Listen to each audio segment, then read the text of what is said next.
আপনি কি ব্যাংকে এফডিআর করতে চান? তাহলে এই ভিডিওটি শেষ পর্যন্ত না দেখে ৳১ ব্যাংকে এফডিআর করবেন না।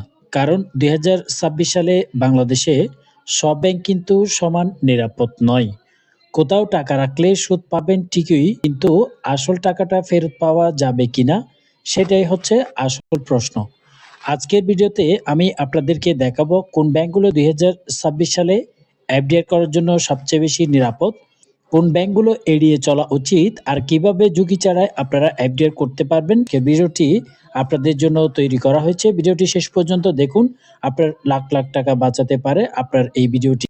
আসসালামু আলাইকুম প্রিয় ভিউয়ার্স, সেভ মানি ইউটিউব চ্যানেলের পক্ষ থেকে আপনাদের সবাইকে আরেকবার স্বাগত জানাচ্ছি। আমাদের এই চ্যানেলে আমরা কথা বলি টাকা সঞ্চয়, বিনিয়োগ, ব্যাংকের এফডিআর, ডিপিএস, সঞ্চয়পত্র, প্রাইস বন্ড আর কিভাবে নিরাপদে ফাইন্যান্সিয়াল ডিসিশন নেওয়া যায় সেসব বিষয়ে। তাই আপনি যদি এই ধরনের নিত্য নতুন ভিডিও পেতে চান তাহলে অবশ্যই চ্যানেলটি সাবস্ক্রাইব করে সাথেই থাকবেন। তাহলে মূল ভিডিওটি শুরু করা যাক। ছোট করে বলি, এফডিআর হচ্ছে ফিক্সড ডিপোজিট রিসিপ্ট। আমরা সংক্ষেপে এটাকে এফডিআর বলে থাকি। নির্দিষ্ট সময়ের জন্য ব্যাংকে টাকা রাখবেন। সেটা হতে পারে ৩ মাসের জন্য, ৬ মাস, ১ বছর, ৩ বছর কিংবা তার বেশি সময়ের জন্য রাখবেন। সময় শেষে আপনি পাবেন আসল টাকার সাথে নির্দিষ্ট করে সুদ।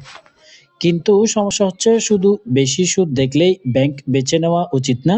২০২৬ সালে সবচেয়ে বড় ভুল হবে এটি।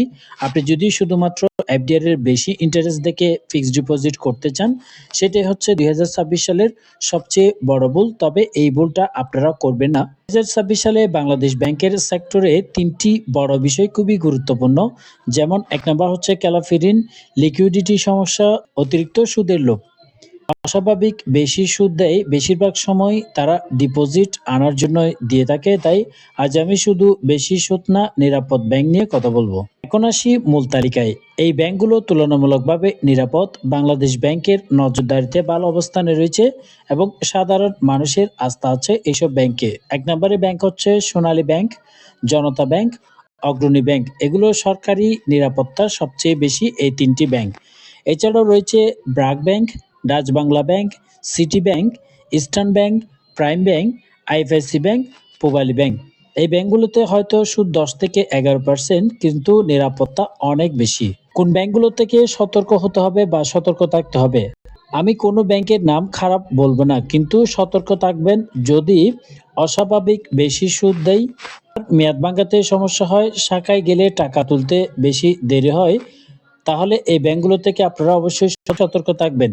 মনে রাখবেন, ব্যাংকে টাকা রাখা নিরাপত্তার জন্য, জুয়া খেলার জন্য নয়। তাই এই বিষয়টা অবশ্যই আপনাকে মানতে হবে। ১০০% নিরাপদ এফডিআর করার স্মার্ট কিছু টিপস আপনাদের সাথে শেয়ার করছি। সেটা হচ্ছে সবচেয়ে গুরুত্বপূর্ণ অংশ, নিরাপদ এফডিআর করার ৫টি টিপস। এক ব্যাংকে সব টাকা কখনোই রাখবেন না। ২ থেকে ৩টি ব্যাংকে আপনারা টাকাটি ভাগ করে রাখবেন। বড় অঙ্কের টাকা হলে সরকারি ব্যাংকে রাখাই সবচেয়ে বেশি উত্তম। এফডিআর রসিদ নিজে যত্ন সহকারে রাখতে হবে, কারণ এটি হারিয়ে গেলে আপনি বড় বিপদে পড়তে পারেন। সুদের লোভে সিদ্ধান্ত নেবেন না। ব্যাংকের তথ্যগুলো আগে পর্যালোচনা করে সঠিক তথ্য জেনে তারপরে আপনারা ব্যাংকে ফিক্সড ডিপোজিট করার চেষ্টা করবেন। শেষ কথা হচ্ছে, আপনারা এফডিআর ছোট সিদ্ধান্ত মনে হলেও ভুল ব্যাংক হলে বড় ক্ষতি হতে পারে। তাই আপনি যদি চান, আমি আলাদা করে ভিডিও নিয়ে আসবো কোন ব্যাংকে কত সুদ দেয়, ৫ লাখ কিংবা ১০ লাখ টাকায় মাসে কত টাকা পাবেন, সঞ্চয়পত্র নাকি এফডিআর এর তুলনা, আপনাদের জন্য এই ধরনের ভিডিওগুলো নিয়ে আসবো। তাই আপনারা অবশ্যই সেটি কমেন্টে লিখুন যে নেক্সট ভিডিও। তাহলেই আমি আপনাদের জন্য পরবর্তী ভিডিওটি তৈরি করব। ভিডিওটি ভালো লাগলে লাইক দিন, শেয়ার করুন, চ্যানেলটি সাবস্ক্রাইব করে আমাদের পরিবারের সদস্য হয়ে যান। এতক্ষণ সাথে থাকার জন্য সবাইকে ধন্যবাদ।